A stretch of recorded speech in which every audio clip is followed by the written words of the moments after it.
Hey Instagram, it's Dr. Rick, and today's unboxing is on Sweet Life Dark Chocolate Sea Salt. This is medical cannabis. So I used to hear from my more mature female patients that they would do great with the gold leaf dark chocolate sea salt. And the amount that they would use under the tongue, about half an hour before sleeping, minimal. Actually, it was about a quarter of a bar. And I'll go ahead and open this now. This is something because I couldn't find the gold leaf, so I just got this instead. And I will be honest with you, I don't like edibles because my guts, I have IBS, full disclosure, and anything I absorb is unpredictable.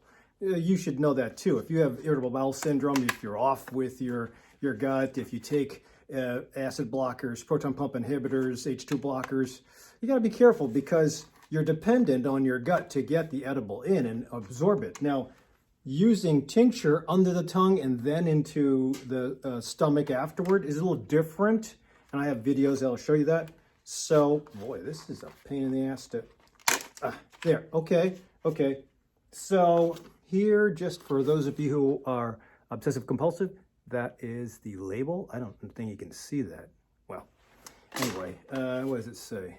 I can't see it either, forget it. So this is the size of the candies. What is it here? And anyway, the last time I tried one, I did half. The gold leaf dark chocolate sea salt comes in squares. These obviously come in circles, about the size of a dime. I'm not sure if these are stacks, so there could be, they look kind of thick. But anyway, when you have questionable absorption through the gut, then your dosing and blood levels will be off, or it can't be predicted. And, oh, that is pretty thick. So that's one of them. It's like that size. So they are circular, and they're almost like the size of Rolos. Rolos, I think they look like that. So I would be very careful. I believe that if I could read without glasses, but I'm too vain, then there's probably 10 milligrams of THC per box. Yeah, no, 100 milligrams THC per box, 10 pieces, that's 10 milligrams per piece. That's a lot. Be very careful with this product. So if you're just starting out, I'd use about an eighth, but the problem is you have to cut that in quarters and then cut the quarters in halves.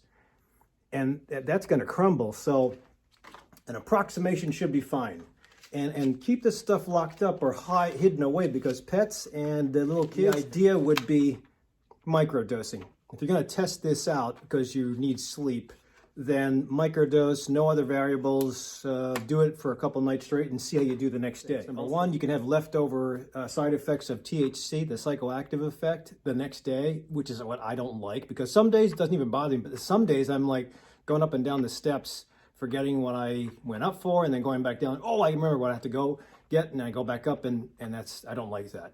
Now, the worst I've ever had is an RSO oil. The RSO oils that you put under the tongue that you're being guided by some people to use a rice grain or a half of a rice grain or a quarter of a rice grain.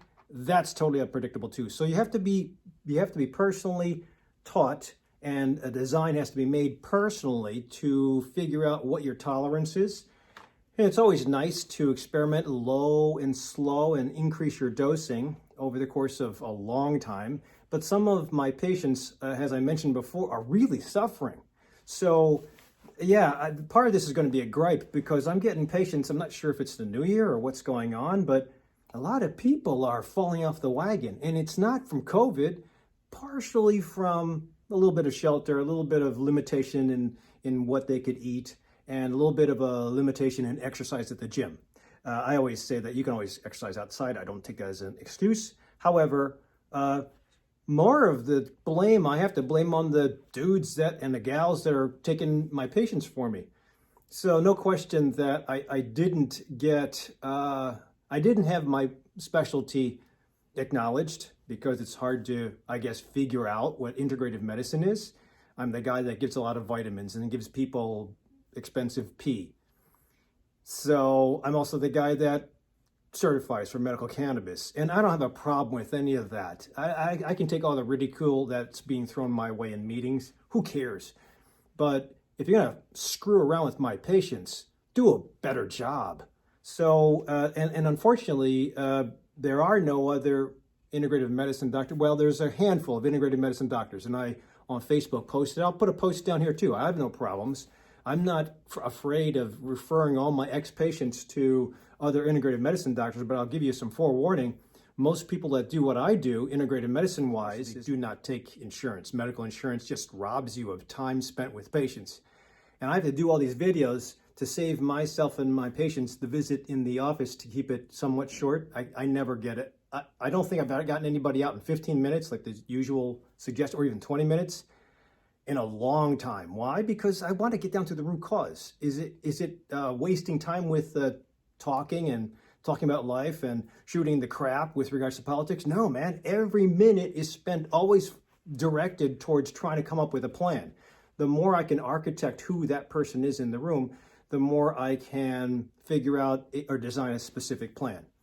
And if we have to, I'll deploy the prescriptions and the surgical second opinions, but once that threat is out and there isn't a threat found or a stent performed or a rheumatologic disease-modifying agent started or a surgery done, then most patients will come back to me to, again, fix the root cause. Band-Aids are fine, surgical procedures are fine to get out of the shit, but to come back to me to continue changing life is important. And that's why I love medical cannabis. It has a medicine, which it is a medicine. That's what Tommy Chong gave me a thumbs up after I left Advocate.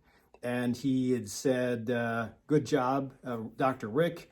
And he gave me his full love and support, which is kind of cool. He used to watch it. I'm very grateful. You're going to make it as high as you want. You're going to soar as high as you want. So, Dr. Rick, it's my honor to do this shout out for you. And so good luck with your new journey. I've found great resolve with symptoms as far as the use of medical cannabis. It's not just the psychoactive part. I have had many patients have better sleep, and with better sleep had more tolerance and more energy, which is, I'd say 70% of the population is low energy, super fatigued, no neutralization of stress reaction, no way to develop a parasympathetic response or practice, aside from taking yoga. And I don't have a problem. I teach yoga, but that's not the only vehicle that you're going to rely on to negate the stress response.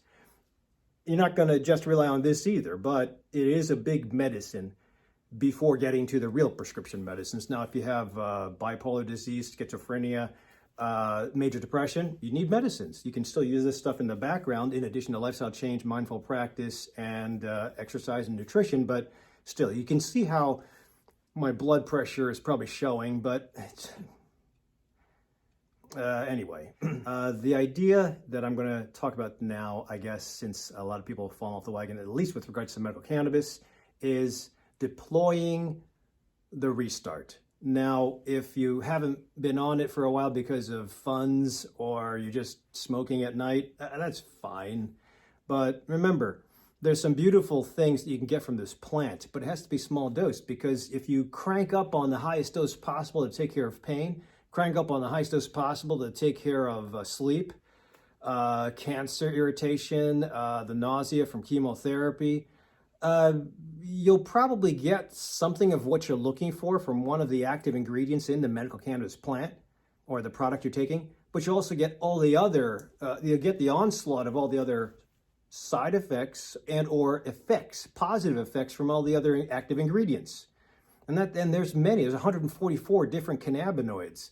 And I only usually I deal with about 5 because they're the most robust, plus and minus some terpenes.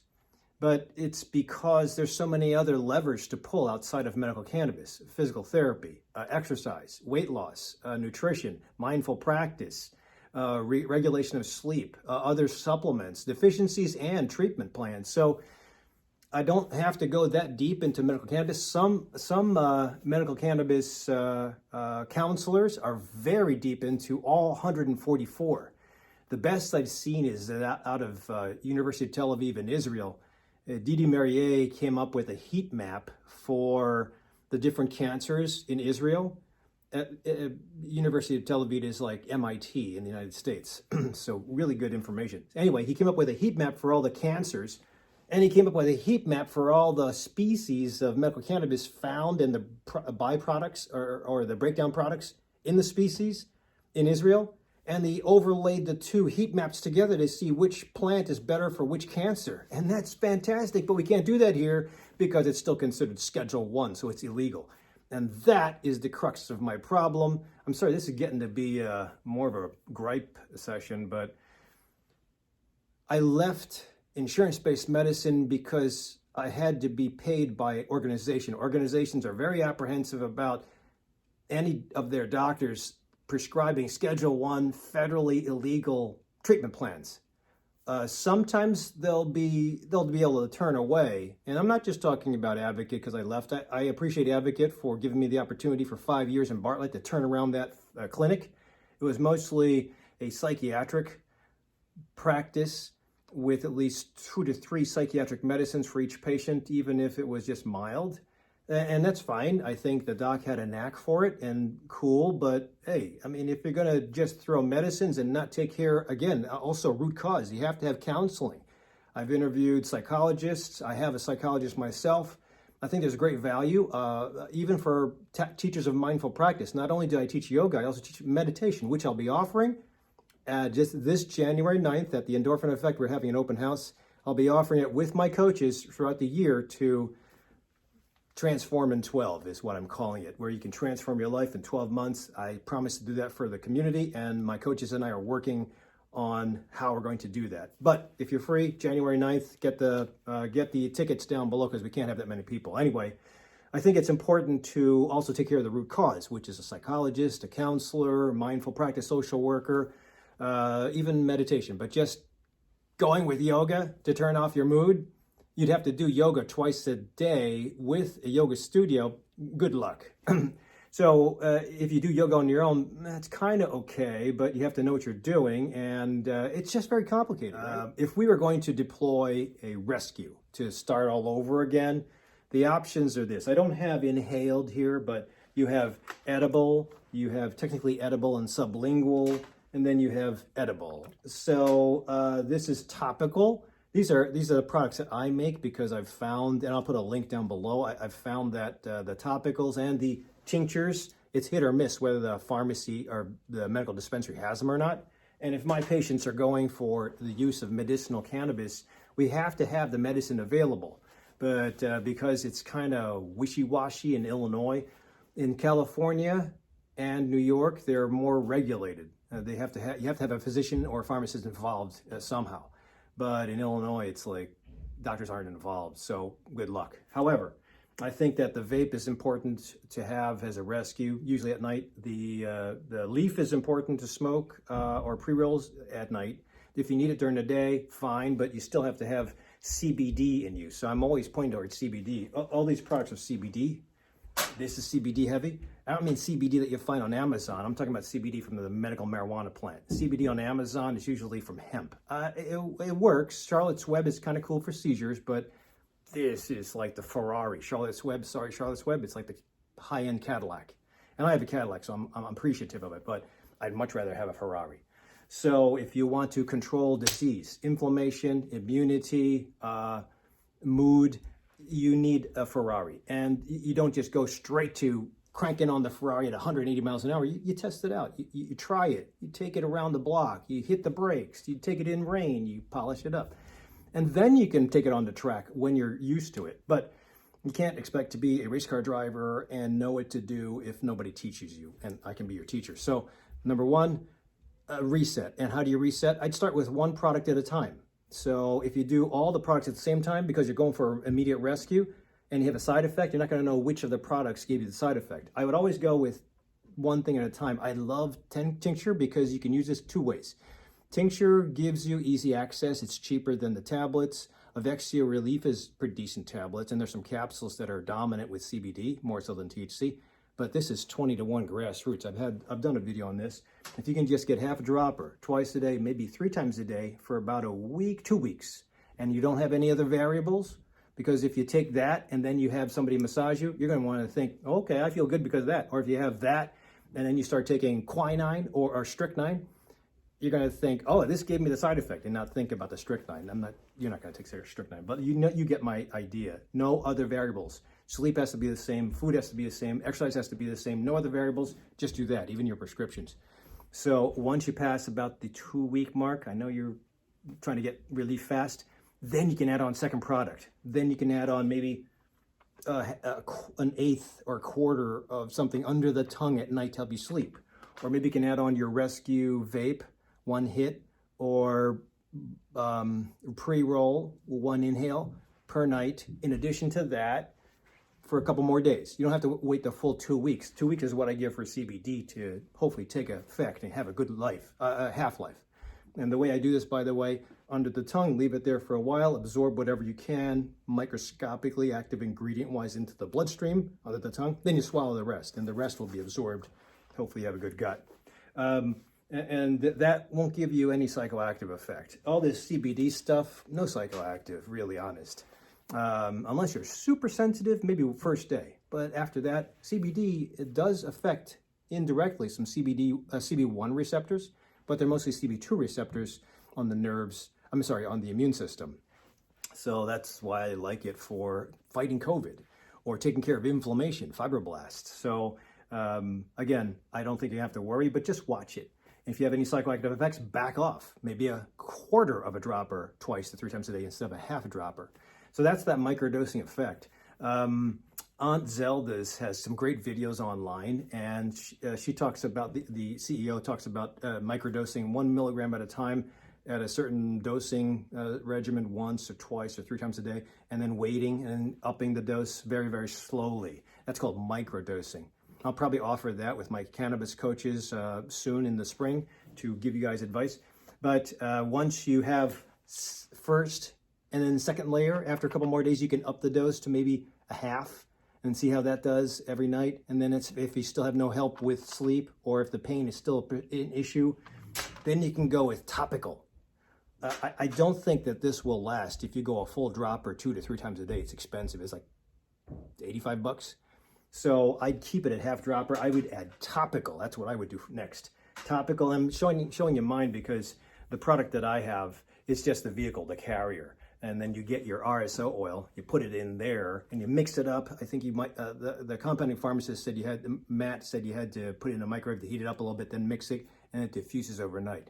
Then you can apply it. And I believe that when I use it, I use it with my THC RSO oil.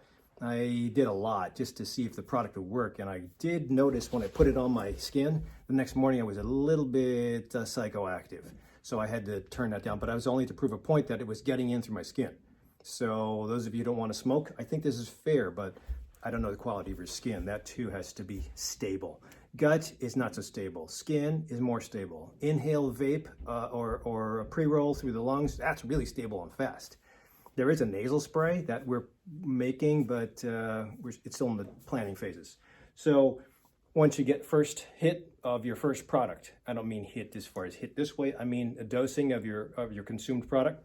And then you go with second layer of your second product, and then possibly third layer if we're going for topical. You see how that mixture works. And then if you still have no relief, might have to pour on the THC. I don't mean actually pour on, but increase the dose of the THC, overlaying your recipe. So that is exactly, if you talk to any chef, they put one product in, then they put another product in, taste it, stir it around, then they put another product in, taste it, stir it around, then they see, maybe I should change the heat, and maybe I should put more water. You can't do everything at once for fear that, if you're not a good cook, for fear that your whole recipe will be screwed up. So it's important to go a little bit at a time. Some of you are really suffering, and if that's the case and you need rescue really fast, then I would start with the first out of the gate product is being inhaled. Inhaled THC, just have to be careful about wakefulness the next day, because THC does work, but if you're unsure of how to use it and you're naive with medical cannabis, the worst case scenario would be you can have a paranoia attack, or you can just be high. And that wasn't cool. As I mentioned to you before, I tried my first RSO oil under the advice of the bud tender I went to, and it was, I think I took half of a rice bead amount under my tongue. 9 at night, great sleep, but I was really off until 2 p.m. the next day. And I would have had to drive somewhere. So that was dangerous. I wasn't paranoid, but whew, that's why I was going up and down the steps 20 times. So it's important to maybe also, once you get your recipe established, whether there's the inhaled portion or not, but definitely the oral, the topical, I would then mess around with supplements. I think that the data is strong with regards to omega-3 or some fatty food helping absorb the edible part nicely. Probiotic as well seems to help the edible part nicely. And you should be on omega-3 and a probiotic anyway. L-theanine at night, in addition to this, will help increase melatonin levels and the pineal gland helping you at night to reset circadian rhythm. A lot of people with chronic pain, their day and night's screwed up. Though they're in pain all night, poor sleep. They're sleepy in the day because of the poor sleep at night, and they're irritable because the pain is worse during the day. It's just terrible. So circadian rhythm is messed up, so reestablishing sleep would be important. I have somebody that's going through chemotherapy now, second round already, and they're just getting really beat up with regards to the energy from the chemo.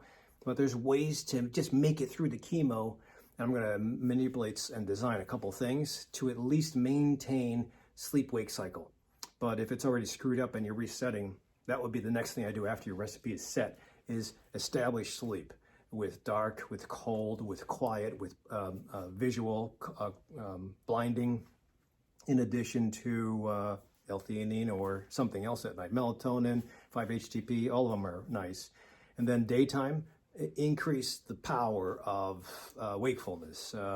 You can do that with cortisol, topical from a compounding pharmacy. You can do it with B12 shots. You can do it with testosterone or estrogen if you're in that phase of life.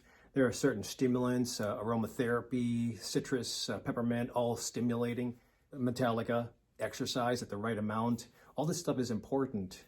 Being engaged with chores, all this is important for resetting the day and then bringing down the night. So very important to make this stuff work better.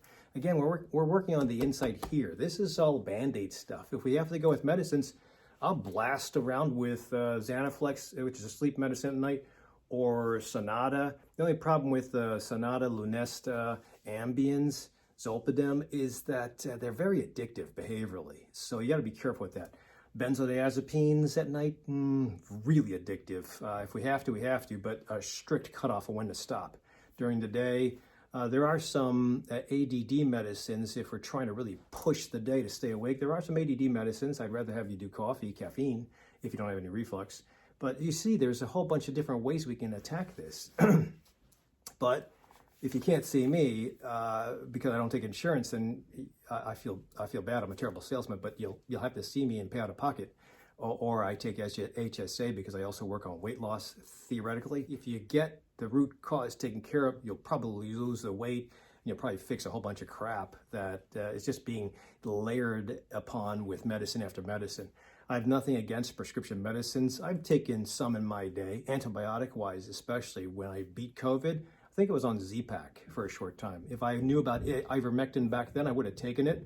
But I don't think my colleagues are even doing that. I don't even know they know how to do vitamin D or zinc and quercetin or EGCG. So you're not on your own.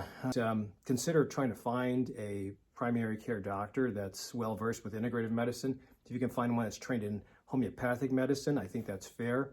Sometimes you can go the opposite way. Primary care doctor that's also trained in acupuncture.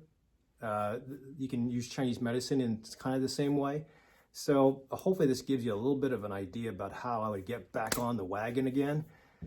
And worst case scenario, if you can't come to me, can't find a primary care doctor with acupuncture, homeopathy, or integrative skills, just go down the gauntlet of the usual specialist. And if you can get all the Band-Aids in place with the medicines, all the Band-Aids in place with the surgical procedures, just get it taken care of. And then after they've finished with you and they're maintaining you on that list of medicines and procedures, come back to one of us and maybe we can help kind of fine-tune the wagon to get you where you want to get to without having more and more and more medicines a decade, 3 decades down the line. So hopefully this gives you a little bit of an idea.